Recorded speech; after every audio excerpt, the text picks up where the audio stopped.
Hey, what's up, everybody? This is Dave Wood. I don't know if I selected the right microphone. Hold on, let me just see if I can hear this. I'm going to go to YouTube real quick, and because I just did this video improperly, and I want to do a discussion because of a discussion I had with somebody at church today. Those of you that know me, I go to the Church of Jesus Christ of Latter-day Saints, and I met somebody there. While it's loading here, I'll tell this story because I think that you can actually hear me. Hold on. Let me just go there. If there's anybody that pops in the comments, hey, let me know if you can hear me. Those are whoever just joined me in the comments, so I don't have to check because my internet is going like real slow, I just need to know if I'm being heard right now. If the sound is working, you can hear me. I'm just gonna assume. I'm gonna. Oh wait, yeah. I see it. I see it moving. It's fine.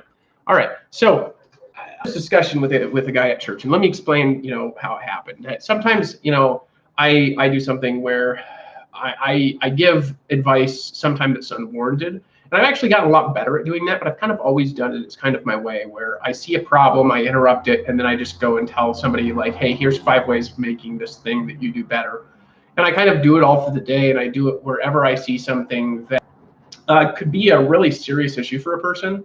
So like, for example, if a person's like overweight or something like that, everybody else just ignores it. I don't ignore it. I actually will just like have a conversation with the person, ask them if they want to help that I discovered. And if they say yes, then I'll just kind of like give them some sort of free advice that will make their weight melt off their body. Like, for example, following the castrative eating laws in the Bible will do it mostly 100% of the time, unless somebody's just like gording out on pasta or something like that, which normally those people that are overweight don't do it. It normally comes from, it gets stuck in the biology from something like pork is usually what happens.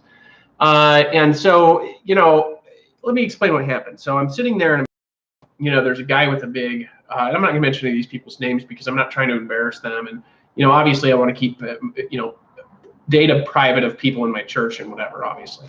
And they're my great friends anyway. So there's this guy, and he has this giant bandage on the side of his head and his eyes black. So of course, I asked him what happened. The reason I asked him what happened is because I thought somebody had just punched him in the face. That's actually what it looked like, because he had a black eye and he had this giant, thing, on there. Just throw that out. So anyways, what happens is that I asked him what happened. He said, well, he'd had cancer, and it was some sort of a removal surgery that he had just in the last couple of days to remove some sort of a tumor, either on the side of his face or in his brain or something like that. And so he had a bandage covering it up. And I just said to him, I said, I know how to heal cancer. Would you like to know? And he said no. And I said, no, I got some natural ingredients, and I'll just make a list for you of some things that you can, ask your doctor about. And he looked okay with that. So I wrote him the list. And then I gave him this list of things to do. And I actually didn't, tell him plant medicine, for example, wasn't on that list. And the only reason it's not on that list is, of course, because I'm in church, because I don't want to, take something that is inappropriate and not in context, for example, and spread it around my church, which doesn't really have people going and doing plant medicine. I'd much just rather give him something that he could actually do, because he wouldn't do it anyways. Does that make sense? Although that's actually the easiest way to heal this out of the body and mind. And so I give him this test, and then after the meeting, his son comes up, and his son is in the bishopric. And the bishopric all knows about my weird stuff. I told the bishop, and, he kind of shared it with the bishopric. And of course they did that because, they got to do things like that. And I was like, I'm not going to be talking about this stuff in the ward. And I've actually kept very good on that promise. Like, I've not talked about it one time. And of course I would love to talk about it, but it's actually not my place there to talk about it, because it's the Church of Jesus Christ of Latter-day Saints. It's within the church, and it's not in my place to override, for example, the prophetic direction of the prophet of the church, right? Does that make sense? So I'm just there as a member of the church. I'm not there to I'm there to serve. I'm not there to change their mind unless their minds want to be changed about something. So in any case, I gave him this list, and the list was very simple that I gave him. Actually, I said, here's some things you can ask your doctor about. I didn't promise him his cure. I said, up in that list, it was like, make a, natural tea from, local leaves in your environment that are not poisonous. follow the kashrut eating laws in the Bible, not because you have to, you're not bound by them, but because you want. And then I said a pescatarian diet would be really good for you in particular. And then I told him about mineral water and then rubbing some omega fats on his eye that was all black and everything like that, because the omega fats, they do a lot more than that. The omega fats combined with minerals can do a lot for the skin in particular. So, I gave him a list, and of course I could have given him a lot more complex and a lot more detailed advice like that if I wasn't in the church. And I actually feel somewhat hampered by this, because it's like I can't even share the knowledge that I have that would help my own people. Now, after the meeting, his son came, and who's in the bishopric, and think about the bishopric like you have the bishop that's like a pastor. Okay, so the bishopric, he came and he interrupted that conversation, and he looked a little irritated, right? And then he took him his. I said, I'm just helping out, and he says he's getting all the help he needs, right? And I just want to say something, and just excuse me, okay? If somebody has a disease like cancer or something like this, and they're getting lots of help, and they still have that disease, or they had it in the past before they decided to change. If they still have it, they're actually not getting all the help that they need. If it's been actually, in my opinion, 6 months or more, or a year or something like that, and they've been struggling with this issue for a while, they're not getting all the help that they need. This is actually the problem. This is actually why they still have cancer. They still have cancer because in the past, right? Then I'm talking about this specifically. He still had cancer in the past, okay? Because what the doctors are telling him to do just results in the end of times in what? What the doctors are telling him to do just results at the end of the day in needing to constantly remove tumors from his brain and biology and his face and whatever, because it's not actually curing the disease. It's like putting a patch over it and then hoping that through faith and prayer, which is all the thing that gets rid of it anyways, that it goes away, right? And so essentially,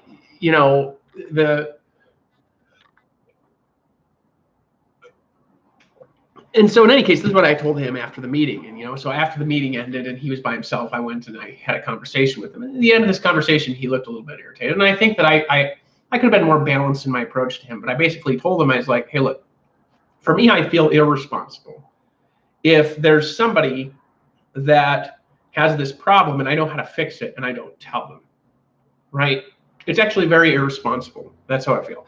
I actually even feel that way, that I can't share, in the church, for example, the stuff I know about the herbological medicines, because it doesn't really have a place so much there right now until the prophet, talks about it or something like this. But I actually feel like there's this irresponsibleness where I've got this person that's very easy for me to cure, that might take a week or something like this.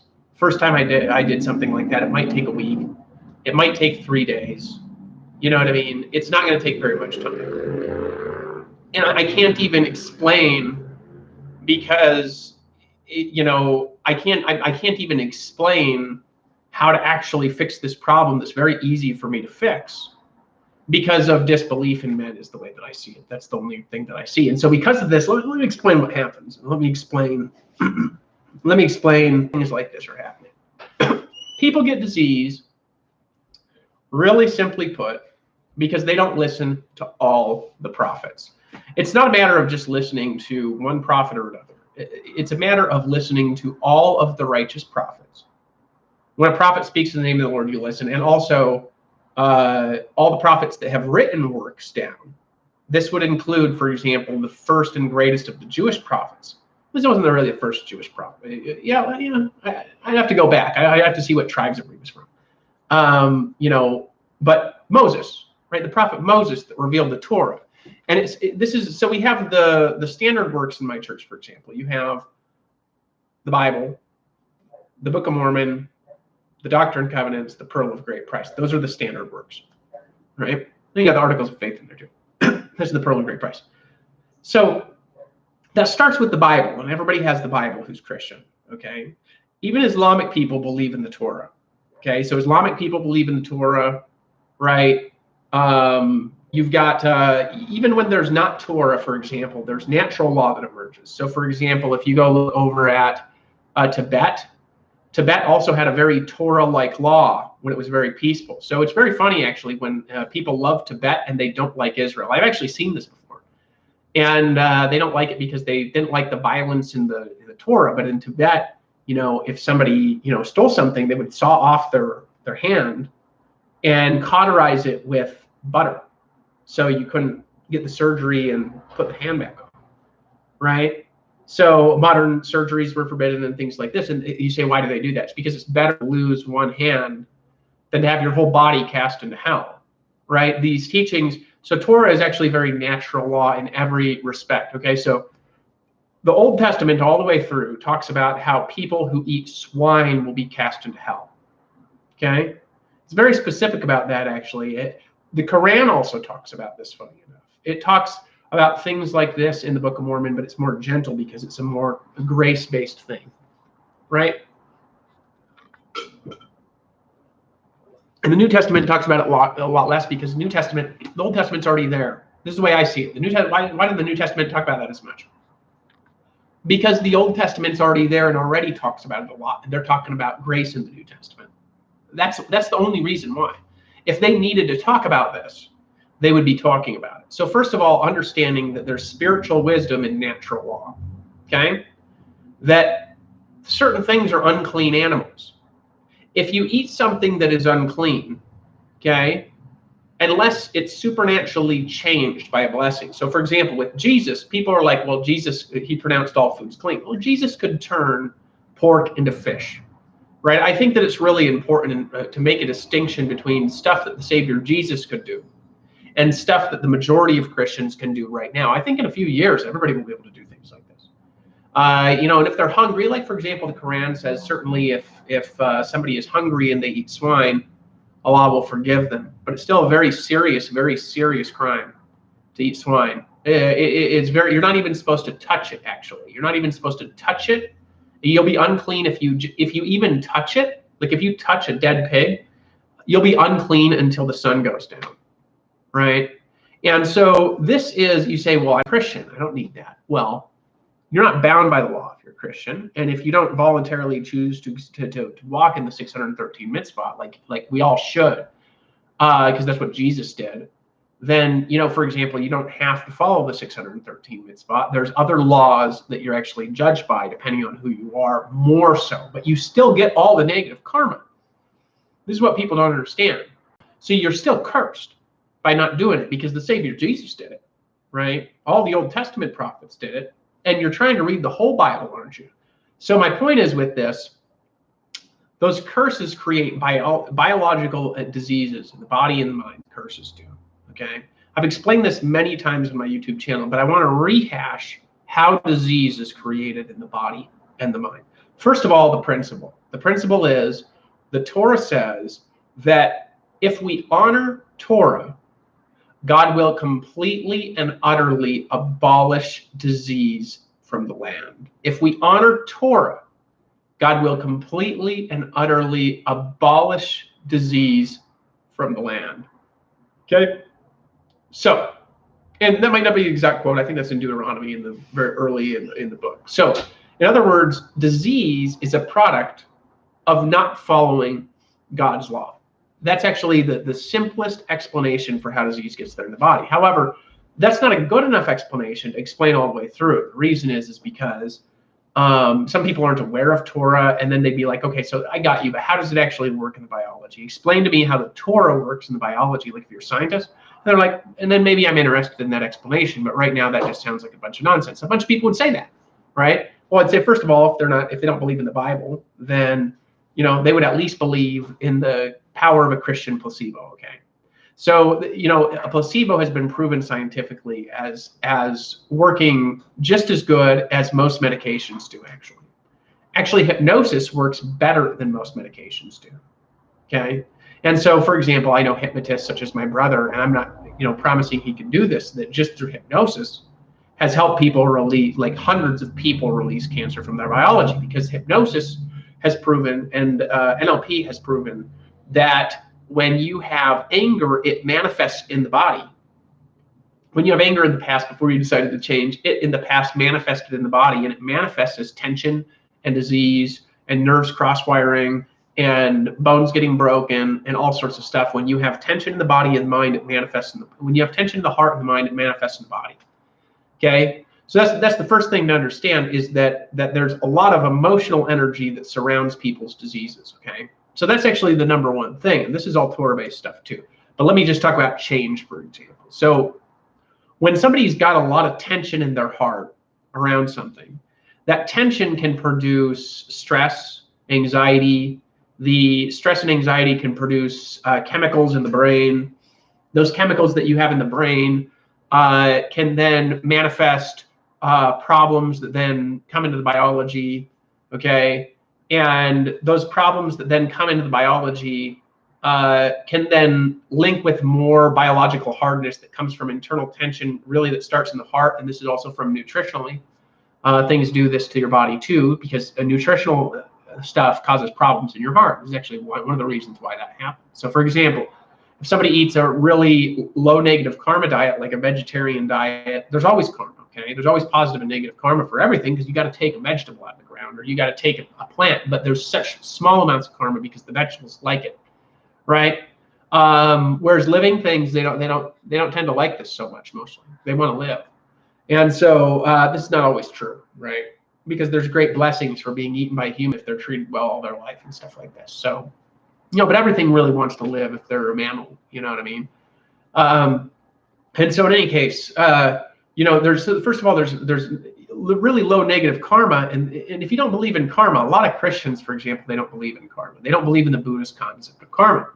But the Bible teaches karma from Genesis to Revelation, right? All the way through. Every scriptural work in the world, regardless of its origin, that's righteous, talks about karma 100% of it. The Quran talks about karma. The teachings of Buddha talk karma. The Book of Mormon talks about karma. The Doctrine and Covenants talks about karma. It all talks about karma. Whatsoever a man soweth, that shall he also reap. You can think about it like, for example, the pride cycle in the Book of Mormon. You just look it up online, pride cycle.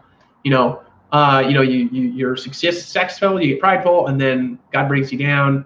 Then you lose all your money, and then you humble, and then you make all your money back. Pride cycle, right? This is an example of unfolding karma repeating in a loop again and again and again until you get the lesson. And the lesson is actually enlightenment that will allow you to continuously stay at the top when you build something new, right?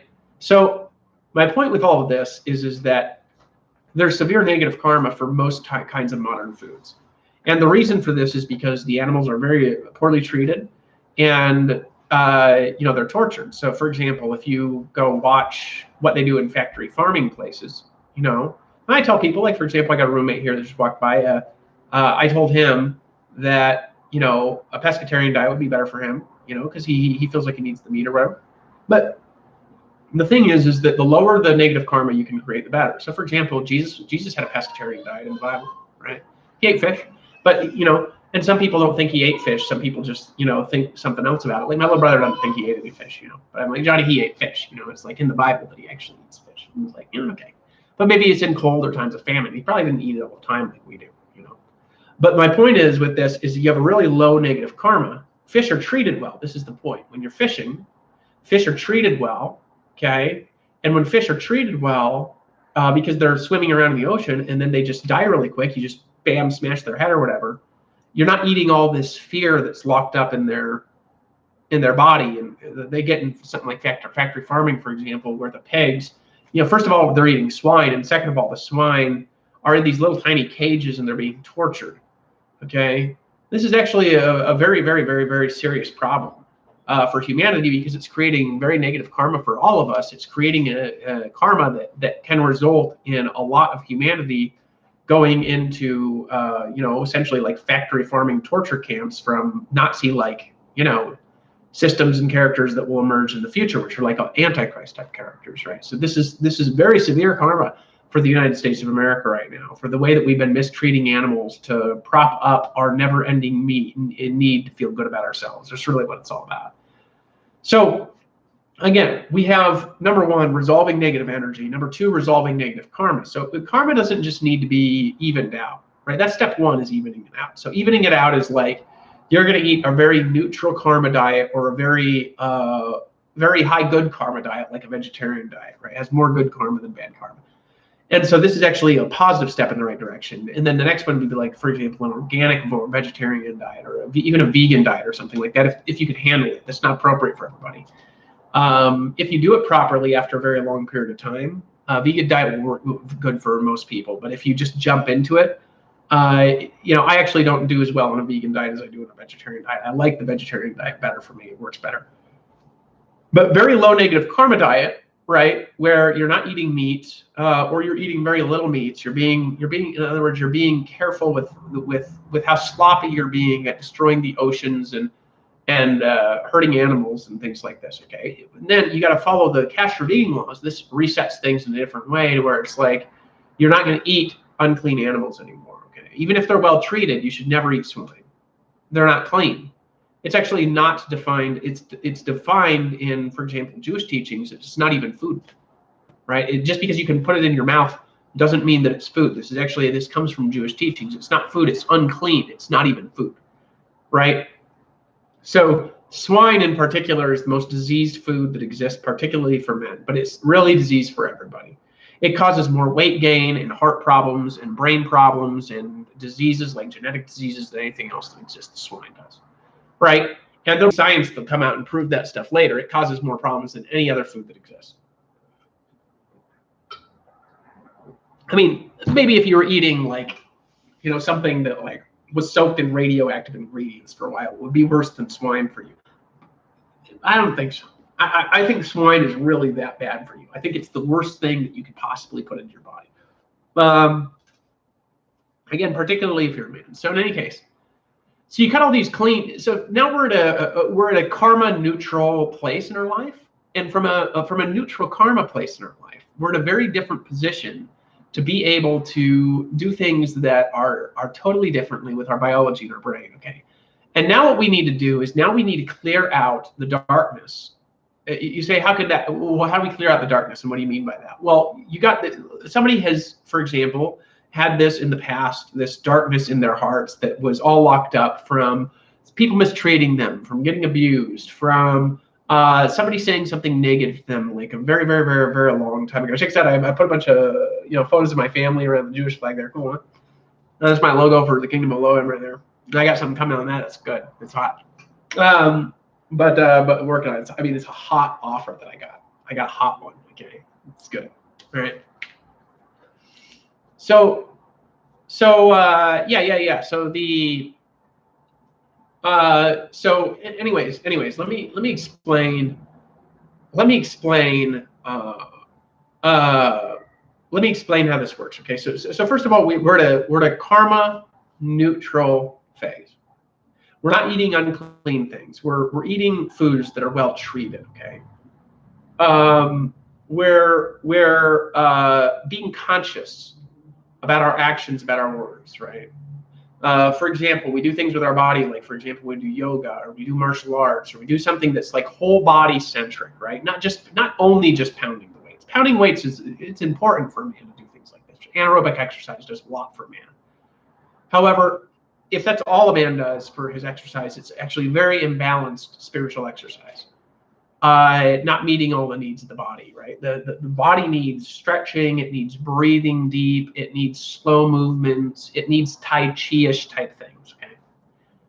So first of all, what we do is we got to root out this darkness. How do we root it out? Write and burns are a fantastic option. So you get, for example, you could do a prayer. That's the way I always did write and burns. I said, God, what is it that's causing XYZ problem?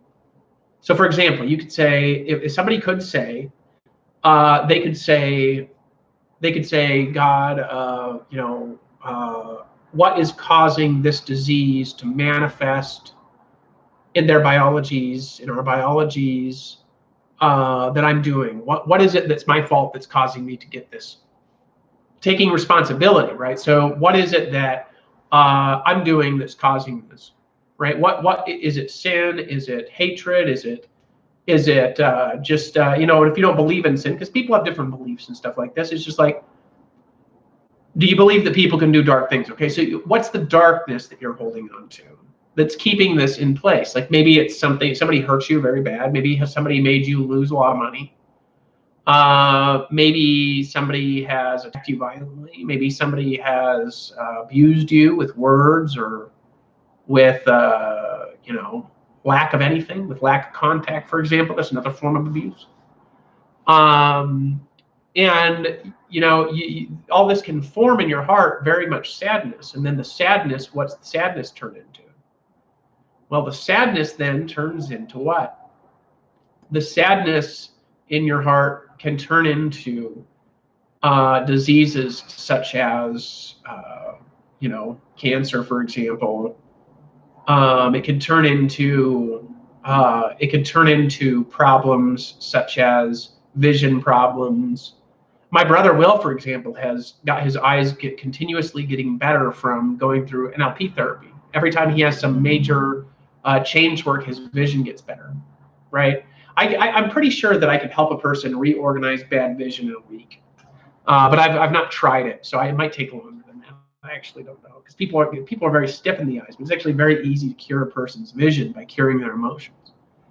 And so emotions, they fix everything. Like there's a lot of hypnotists, and there's the thing, they can't even talk about it because the dumb government's so pathetic. It stops them from talking about everything. But I understand why the government's doing this too. We got to protect people. But there's hypnotists out there that have cured thousands of people from cancer just through hypnosis.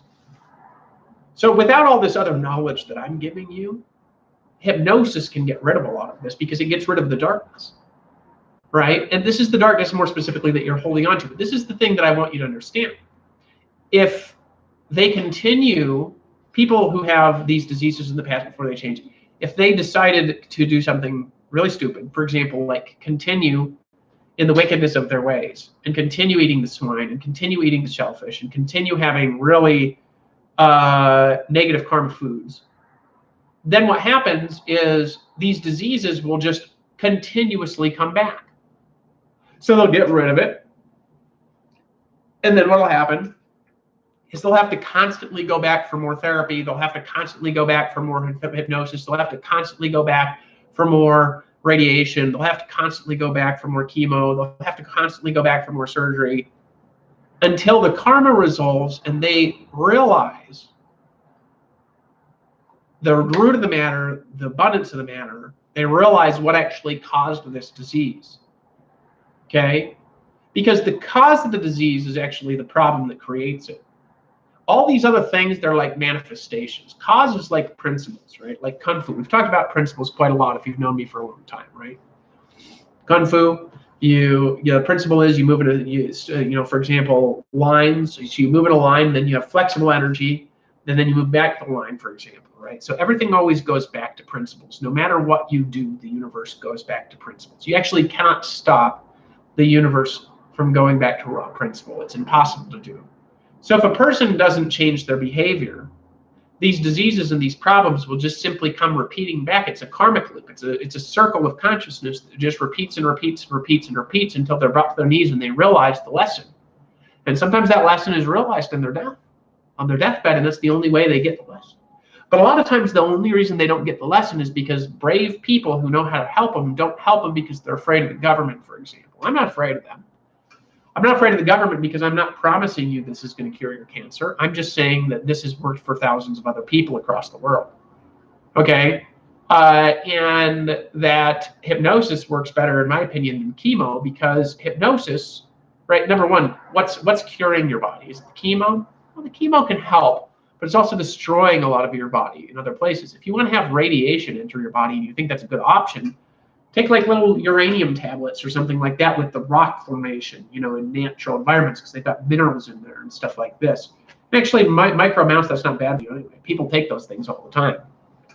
The problem is when people are taking huge amounts of it and stuff like that is the problem. Overdoses of radiation is the problem. So, there's natural solutions to everything that people are doing and paying lots of money for doctors. Now, this guy, his thing was well, you got to understand if people aren't asking or if their body language is suggesting that they don't want it.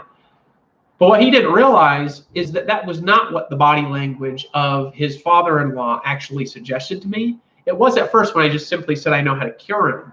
But when I told him I was just right, the natural ingredients, his body language was very open, right?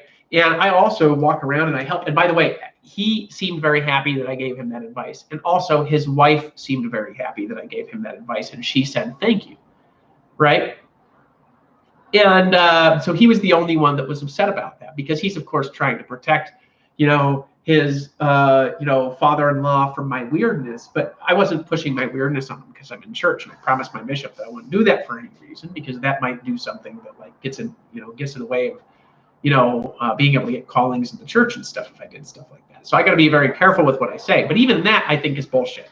You say, what do you mean? The church should just put out a little message that says, look, if he's saying something, this is not an official church position, and let me talk about what I want. Because I have all this knowledge that they don't have, that can help bring families together, that can help bring cities together, that can help bring nations together, that can help bring kingdoms together, and they're not listening to it.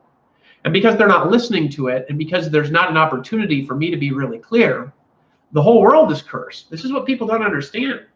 There's a great curse in the whole world because there's only 2 people on this video. See, I could go and I could run traffic to these videos, and I could do all sorts of stuff. And I'll do that stuff a little bit later on too. When I have some more money coming in from clients or something, I'll do things like this because it's helpful for me to get attention, because new people tend to not react in the same way that old people do. Okay? But there's actually a great curse on all of us, everyone. Okay? I know you believe in me. Brian, I got something coming that's just like so ridiculous, dude. It ain't gonna interfere with your network marketing either, you know what I mean? But this is something I'm working on, dude. It's like so ridiculous. Dude, it's like the best thing you ever heard about in your life, man. It's so hot. This thing's so hot, you have no clue how hot this thing is. It's just like the hottest thing you've ever even heard about in your life. Yeah, anything that keeps them safe. See, this is the point. So people that believe in me, they see that all of this stuff is really rooted in desire to help people, okay?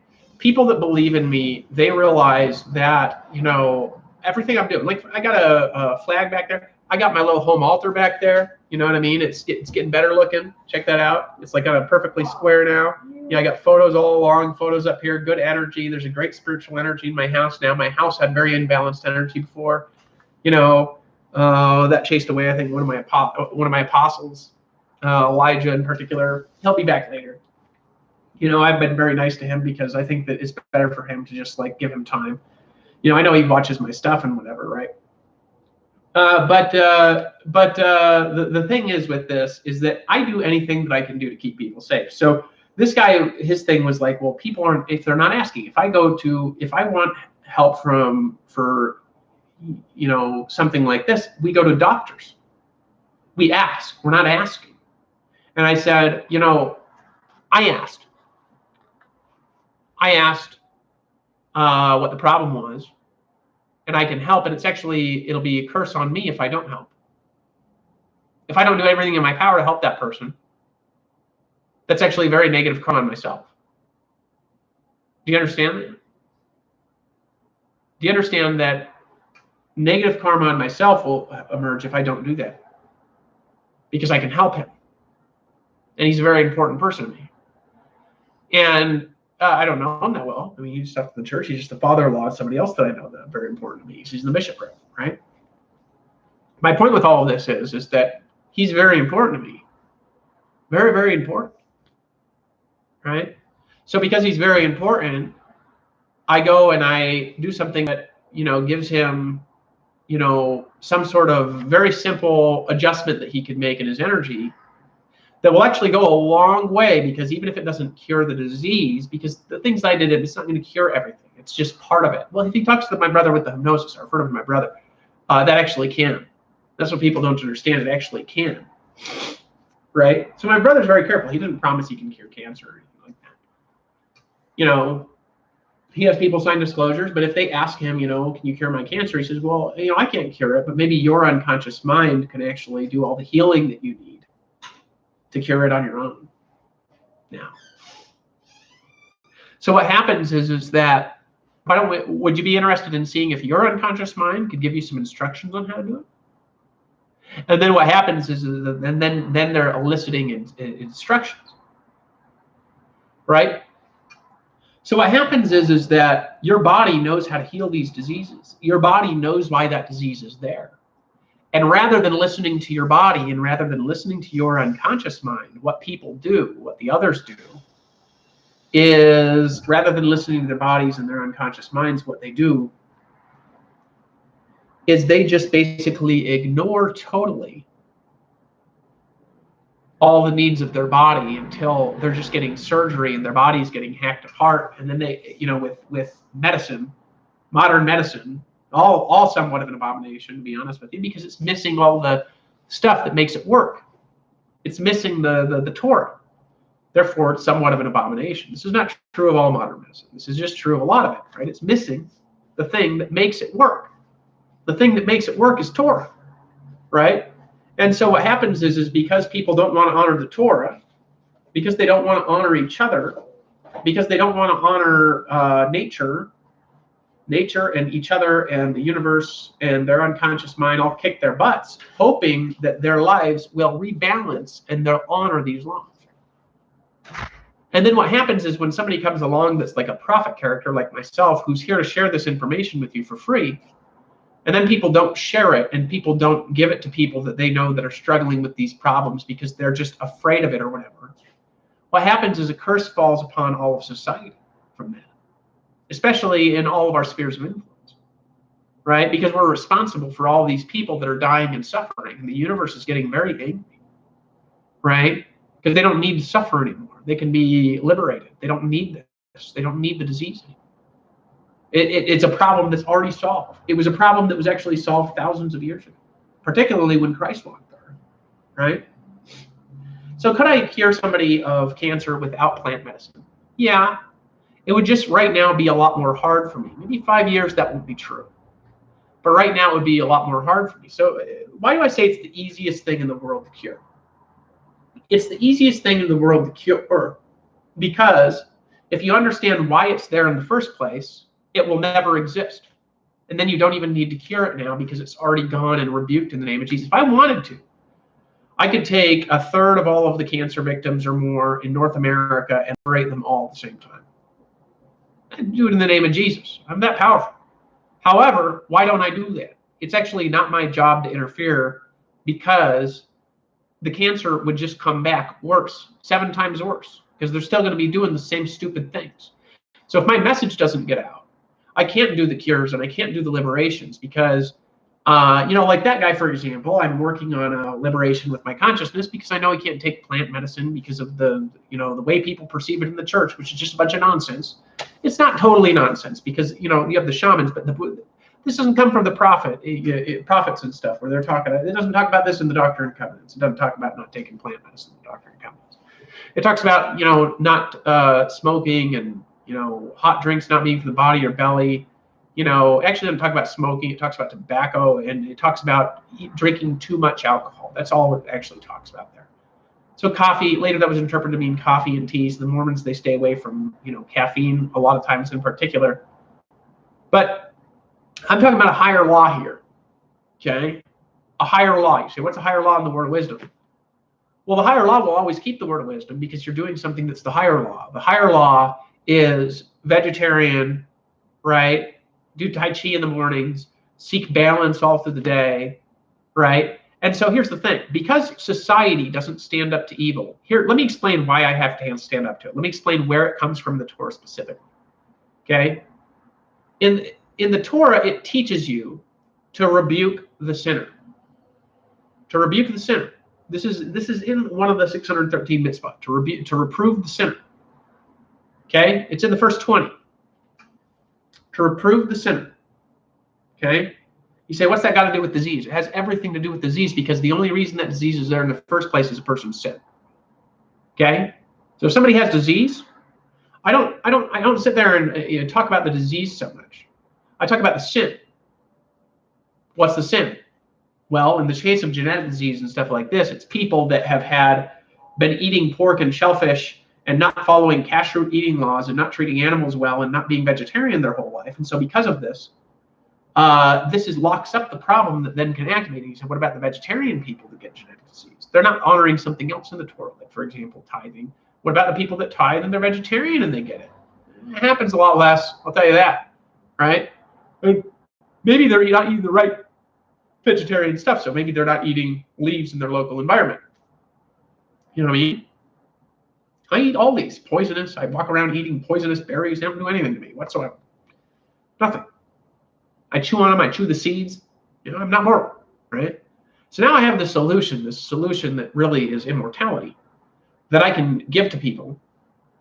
You know what I mean? The easiest thing, I've shut it off into everything not associated with Enlightenment Week. Okay? Shut it off. It's still enhance their biology, but it won't make them immortal. They have to be connected to Enlightenment Week. It's dangerous. And so then there's other ways we'll do that in the future that will expand it. For example, people being trained by Enlightenment Week staff and then tithing to us and stuff like that. There's a protection system that we need to put on society in order to keep society safe, right? Now, immortality, you know, it will get rid of this disease, but the disease can actually manifest in immortality very strongly, very strongly. This disease can manifest in immortality, okay? Like real strong, if people don't honor those laws. Still manifest. You can't stop karma. There's nothing you can do to stop karma except for repentance, faith, trust in God, resolve problems like they do in addict groups, right?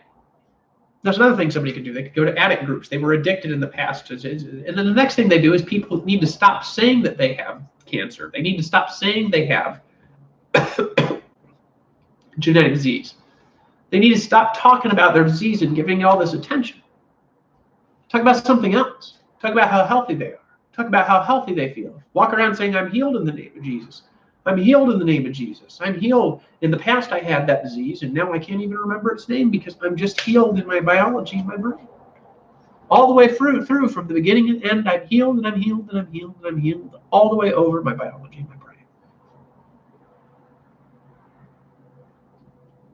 Right? That makes sense?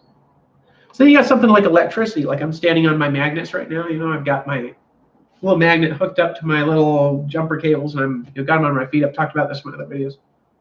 You know, I put the positive charge on my left, negative charge on my right, and then I would reverse that if you're a woman most times. But, you know, it depends on what handed you are and what makes you feel better and what makes you not feel better. So you listen to your own body, and then I do this sometimes, like, for example, if I want to get more prophetic knowledge or something like that, I actually reverse this. This is actually to communicate more normally. That's why I do this, right? So there's always a way to do things better. So my point is, let me explain something here. Why is everybody fat in society? Because everybody's all afraid because of nonsense and bullshit from the movies and from school and everything like that. It's like, don't offend people, don't offend people, don't offend people. That people don't just walk up to somebody and say, hey, look, you're very, very fat. You lose some weight. Because they're afraid of getting punched in the face by a fat guy, maybe. But maybe they just need to say it from, I mean, kids do it. They make fun of fat people. And therefore, you know, in a school, you're generally going to see less fat kids when kids are young because they make fun of each other. Somebody needs to just walk up and say, hey, you're very, very, very fat. I love you. It's time to lose some weight. I love you just how you are. You're perfect how you are. However, this could be very dangerous for you, and the world gets dangerous. You can't run away. What happened if somebody's trying to attack your kids and you can't run? You ever thought about that? You ever thought about how irresponsible it is and how selfish it is? There's starving kids in the world. You should feel guilty about this.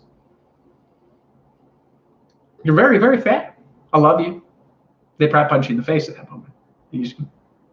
That was a hard hit. You're fat. You got lots of weight behind that. And then just run away. They can't catch you because they're too fat. Look.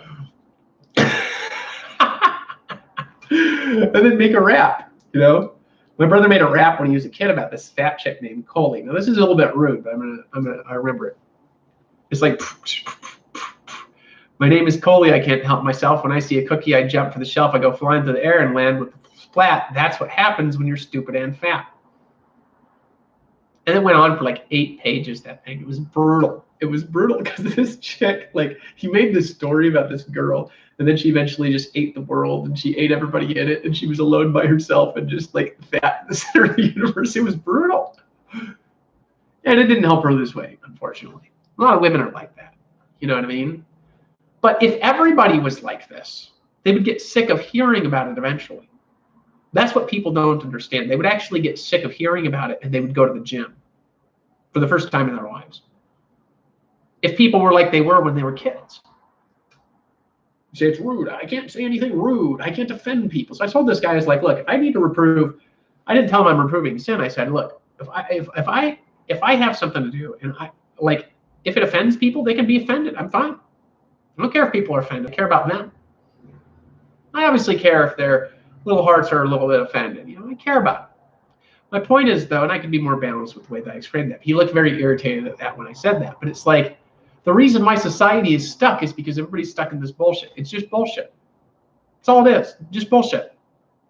It stops people from having sex. It stops people from building successful companies. It stops people from telling each other the truth. Because people aren't willing to stop. Now, if somebody was overweight or something and you're offended by that, please forgive me. I'm not doing it to hurt you. I'm doing it because I'm describing to you that this behavior in society actually needs to change for the safety of everyone. It's for the safety of everyone that the behavior needs to change. It's not to hurt you. So I'm doing it for a very different reason than maybe a kid would be doing it. Right? I got a really hilarious audio because this very fat store owner kicked me out of her store the other day because I was given free advice to people, to the staff that were working at the store, and she kicked me out of the store. And I said, there's a curse fall upon you if you kick me out of the store. And she just happened to be a very overweight woman that looked very resentful about life. And I noticed that because I can see into people's hearts and I can see into their energy. And I know how to break that energy apart for that woman. So I do that in this audio. It's very rude.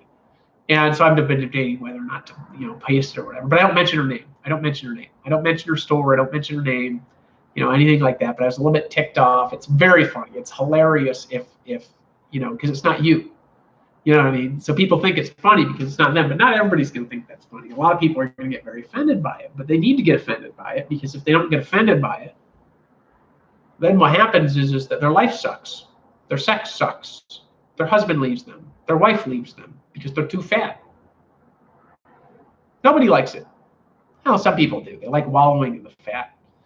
You know what I mean? So and here's the thing. How's that lady going to run and protect her kids with all that fat? She can't. If she needed to protect her kids, what could she do? Well, if she was a trained weapon artist, like with a gun, she might be able to protect them. But really, the overweightness will prevent her from moving fast. It'll prevent her from even doing that. Because where's she going to put it? Is she going to put it like above the fat rolls? You know what I mean? This is society not standing up to bullshit. So when society doesn't stand up to bullshit, it takes they're starving people in the world, and if they're starving people in the world and you're overweight, there's some sort of selfishness involved in that, and maybe some pain, particularly if you're a man. Women, they can be how they want. This particular lady, the fat one, was a woman. She was very fat, very, very, very, very fat, and she looked like a belle. It was very funny, and I didn't tell her that. I was tempted, and I was like, no, I'll do it. I want her to save face, But she kicked me out of there, and was all mad because what she was mad about, actually, I'll leave it for the audio. I describe it, and maybe you'd be like, that actually makes sense. And then maybe if I get some comments describing to me why I shouldn't have done it that way, it would make a lot of sense. But here's the thing. Everybody's healthier because they watch my stuff, aren't they? Like, who has been watching my stuff for a year and is not healthier? Nobody. Everybody's healthier who's been watching my stuff for a year. 100% of them are healthier because they're paying attention to detail that can completely save their life. So what happens is that then, if you find a way that it's cured, you should share it with people. This is why I share it with people, is because I'm cured. So because I'm liberated, I know how to liberate others. Like, for example, I had this tumorous growth on my thing there that was there most of my life. I cured it. Well, God cured it. We'll say God cured it. So because I'm cured by the Lord God of hosts, I know they can be cured by the Lord God of hosts, right? There's like a little white ball that was there my whole life, and I just did a little prayer over it, took some plant medicine. It was gone in like 2 days. Took me a while to think about that. You know what I mean? Because I didn't know what it was. And then, that's what it was. I've done that same thing with warts. It's the same thing. They're all the same thing. You know what I mean? Plant medicine destroys cancer in biology, actually, scientifically. Look it up. You're like, I don't know that we can do that. Well, why is Mount Sinai covered in Syrian reseeds? Why in the oral tradition does it say that the Acacia confucia, right, or Acacia nicoletica was the tree that Moses saw the burning bush? Because Acacia nicoletica was the thing that they used in the ceremonies in the Egyptians, and Moses was raised by the Egyptians. If you don't think that the prophet Moses, was taking DMT his whole life because he was raised by the Egyptians who took it every day, you're crazy. You're just ignoring history. That's all it is. It's nonsense. You're like, oh, I don't believe that. Look it up. He's raised by Egyptians. Look how much faith I have. Does it make sense? Who have you ever met in your life, ever, even a single person that has as much faith? What God can do is me. Zero. Unless you know the Savior Jesus. But my point is with this, right, is that it's all just bullshit. Think about how many people we could have cured from cancer. Just say if what I'm saying is true, which it is. Donald Trump believes it. Rabbi Shmuley Boteach believes it. Mark Zuckerberg believes it. If what I'm saying is true, they might not believe 100% of everything I say, but most of them do. Jeff Bezos believes it. A lot of Jews, believe it. A lot of them, right? Why do they believe it? Because they have proof. Rabbi Shmuley Boteach wouldn't believe what I'm saying if he did not have proof. He believes it because there's already proof. That's actually why he believes it, right? He believes it because he already has the proof, because it's already been proven by theoretical physics, by the government. Because my stuff can be used to build time machines. So you don't get it. That's how powerful it is. That's how messed up it can get. Back to the Future can be built from my stuff. Yep, with a DeLorean and everything. I mean, you have no idea.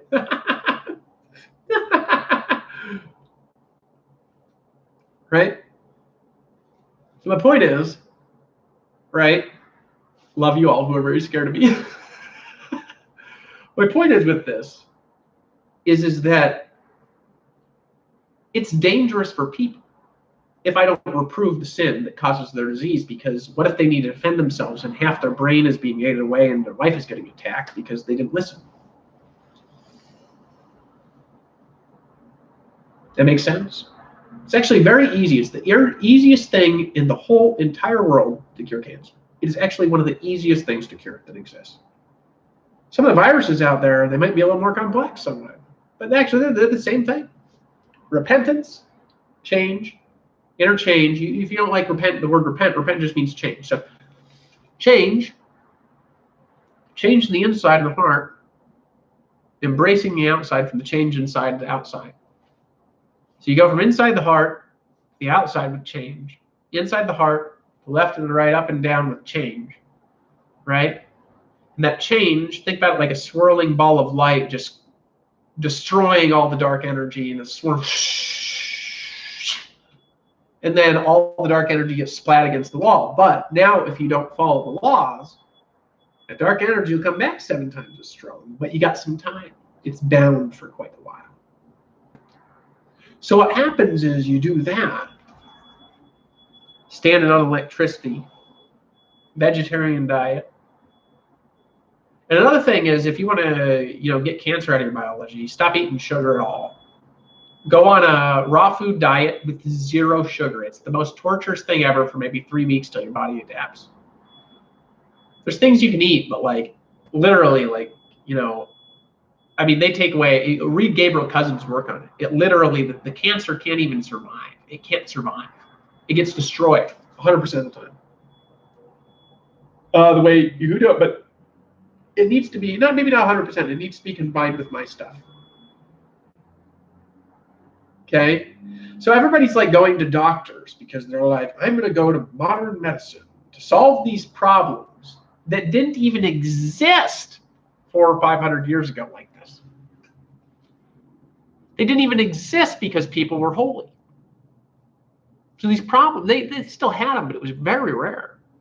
It was very rare a few hundred years ago for somebody to die of cancer. It was incredibly rare. Because they have to be too unholy, and everybody was holy. So therefore, they had no diseases. It's the most obvious thing ever. This comes from all of our modern medicine bullshit. Look, if you're a doctor, I love this. I love you, and you'd probably agree with this. You're just correcting from the external what's happening in a person's heart and mind. But if you don't correct the heart and the mind, how good of a doctor are you truly? Not a very good one, in my opinion. Say, well, it's not my job. Well, if you refer them to somebody else who can do it, it actually is your job to stand up to bullshit. You're a doctor. You got to protect.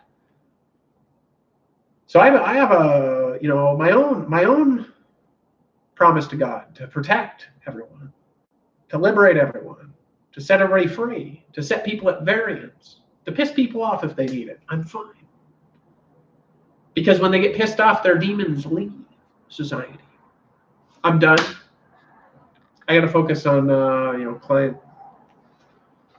All right. Love you, Brian.